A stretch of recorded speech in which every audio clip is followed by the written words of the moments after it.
Yeah, so I just got done watching Killer's Game. The movie was in development for a long time. I think they were trying to make one back in the 90s. I actually remember hearing about it. And I got my little thing. So I was like, okay, I haven't gotten to see Beetlejuice yet. So here's my reaction. It's a very fun movie. A good assassin movie, especially when it's someone getting chased, is when you have a cast of characters, and they definitely had some cast of characters, but they had some really good talent in here. Like Ben Kingsley playing the thing was great. They got the actor from this British comedy called Black Books. He showed up, so that was really cool. It was unexpected. But if you ever check it out, Black Books is a very fun comedy. It's from, like, I think the early 2000s. But it was really cool to see him and talk and stuff like that. And they had, I'm a big wrestling fan. So they had Drew McIntyre speaking with Scott Adkins. And they were using their Scottish accents with, like, a lot of Scottish references and things, to the point where they had subtitles. That was actually pretty funny. Sorry, I had to take a pause because people would not shut up. Anyway, you had Lucy Cork. She was awesome. Now, if you don't know who Lucy Cork is, she's a really good stunt woman. She does like movies like Mission Impossible, things like that. Great stunt woman. I was very happy to see her. I was like, is that Lucy Cork? And they had like the Party Girls thing. So that was really cool that she got to do acting things. Kind of like how, Zoe Bell gets to do some acting roles. Fantastic for what she had to do, what they had to take and stuff like that. So, if you ever get a chance, look up Lucy Cork. She does stunts. Like I said, Mission Impossible is one that really stands out to me. But she's worked on a few films. Also, Palm Khalif playing the villain, that was very fun and interesting. And how everything pans out, and how they do on the job, and how they like play everything. It was a really, really cool, really well done.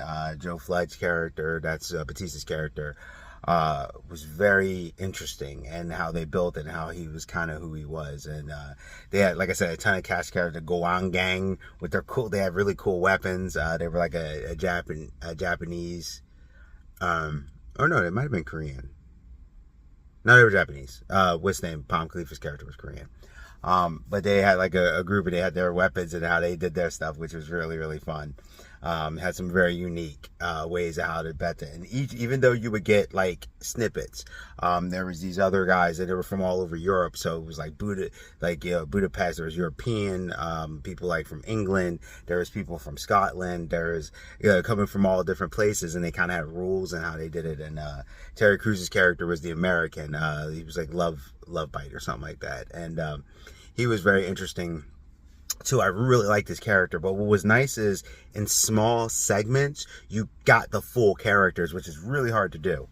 Also, I love Sofia Boutella. I've said it before. I said again, I love watching her and all types of stuff. The first time I ever experienced her was actually, that I remember, was Michael Jackson, She's Going to Hollywood. And then I kind of went back and started to do things with her. Even with the Bad Mummy movie, she was fantastic. I love Sofia Boutella. She's like probably one of my favorite actresses. I just love the way she is. They dealt with her dancing. She was in, what was it, Kingsman, when she had the legs. Like, she's very talented on what she does, and she plays it so well. She was in Snyder's recent space wannabe Star Wars movie thing. She always got a special spot for me. I do find it interesting. A lot of people from Marvel, but they're also from Snyder's things. But their storyline was very good. It was at a good pacing.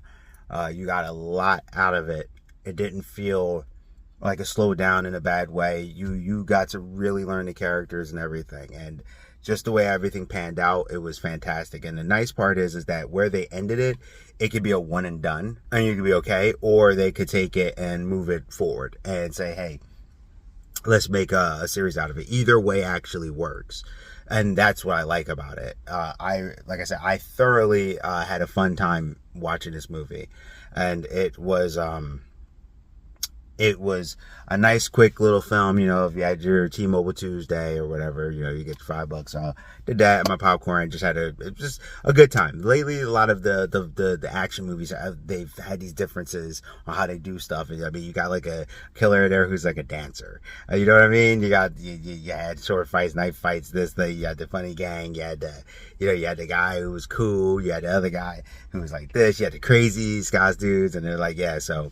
If you get a chance, if you don't watch it in theaters, I mean, it was like 4 of us in the theater. Kind of sucks. I feel like the movie does deserve a little bit of love, on there. But it's a fun action movie, kind of like Mr. Nobody. It could be a one and done, or it could be more if you want it to be. And either way works. So my rating for this film, overall, this is like my reaction I just got in the car. I would say that... definitely just a straight up good time. I had a really good time doing this film. It's something that you can kind of turn your brain off for like an hour and a half or some change and just really just enjoy the ride. It wasn't too deep, but yet the chemistry was there. They had a lot of the characters had really good working chemistry. Like Batista, Sophia Patel, Maisie, and Joe really had a great chemistry connection, and I think that it was worked out in his favor. Batista's still hitting every time he does a performance. So I hope he gets whatever he wants out of this film. It was a great time. It was great to see Drew McIntyre in a movie. And Scott Adkins is just like a human stunt guy with all his moves without any wires. He's like a human guy who can do all the wire work without the wires. So great cast. Also, Daniel, what's his name? He was in it. He played a good, strong character. Daniel Bernhardt and Ben Kingsley. I had to think. Daniel Bernhardt is a guy. I remember a big thing was Mortal Kombat, the TV series. But he's a really good martial artist. He was in Birds of Prey. He's the one that Harley jumped up and smashed his knees. And I hope he keeps getting work. He's a really good actor, and I feel like he's an underrated actor. Ben Kingsley did his job, of course. So everyone did a great job. Like I said, it's a good time. Geek Protagonist, you stay safe, you stay healthy, stay real.